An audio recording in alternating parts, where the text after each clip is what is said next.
안녕하세요. 통통이에요. 얼마 전 제 친구가 부동산 관련 문의를 하였는데요. 전세 만기가 되어 다른 집으로 이사를 가야 되는데 지금 전세가 빠지지 않아 전세 보증금 반환이 걱정이라는 내용이었습니다. 그런데 이사는 꼭 가야 되는 상황이라네요.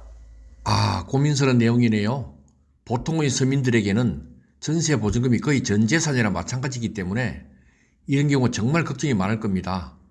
오늘은 이럴 때 어떻게 하면 되는지 함께 알아보겠습니다. 집주인이 전세 만기가 되면 보증금을 반환해 주면 좋겠지만 반환을 할 수 없는 상황이라면 전세 보증금 반환 소송을 생각할 수 있는데 그것에 앞서 임차권 등기 명령 제도를 활용하면 좋습니다. 우리가 전세 보증금을 보호하기 위해 일반적으로 확정일자를 받아두고 있습니다.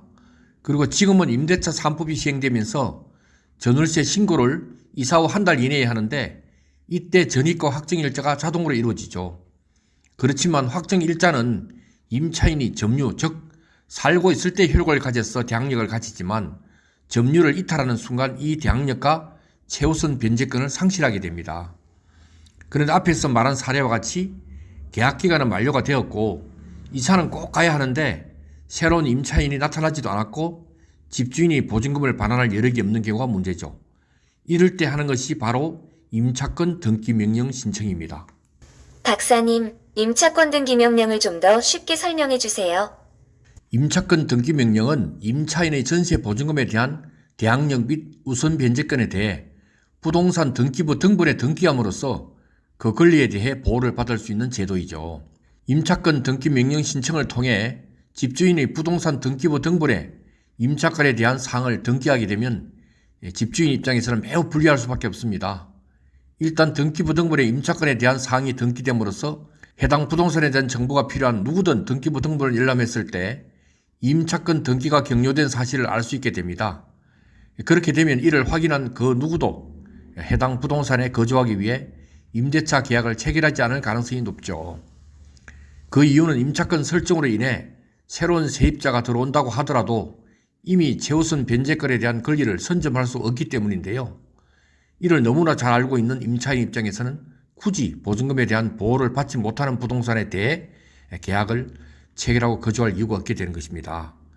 이런 이유로 임차권 등기 설정만으로도 집주인이 협조적으로 전세 보증금을 반환해 주는 경우가 종종 있다고 합니다.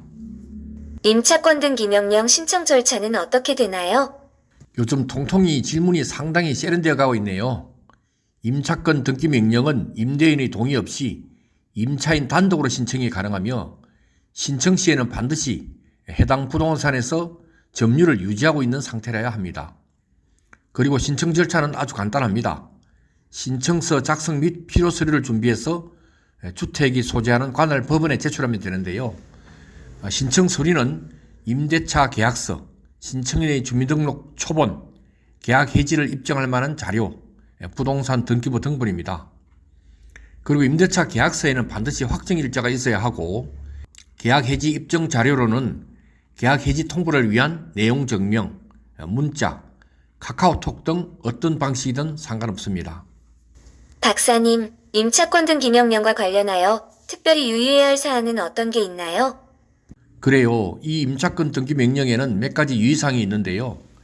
임차권 등기가 완전히 끝나고 난 다음에 대항력과 우선 변제권을 갖게 되기 때문에 그 과정이 끝나기 전에는 이사로 짐을 빼거나 거주지를 다른 곳으로 옮겨서는 안 됩니다.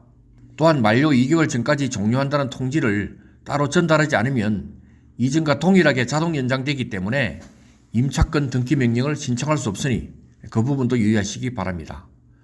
또한 중요한 것은 기간이 끝나기 전에 미리 신청하여 대항력을 가질 수 있는 것이 아니라 종료된 후 보증금을 돌려받지 못한 상태에서 가능하다는 점입니다.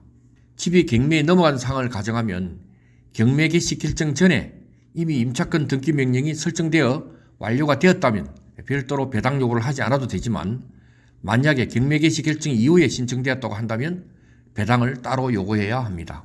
오늘 박사님과 정말 중요한 내용을 살펴보았네요.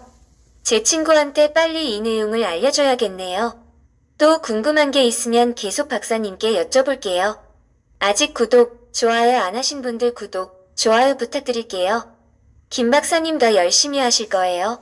감사합니다.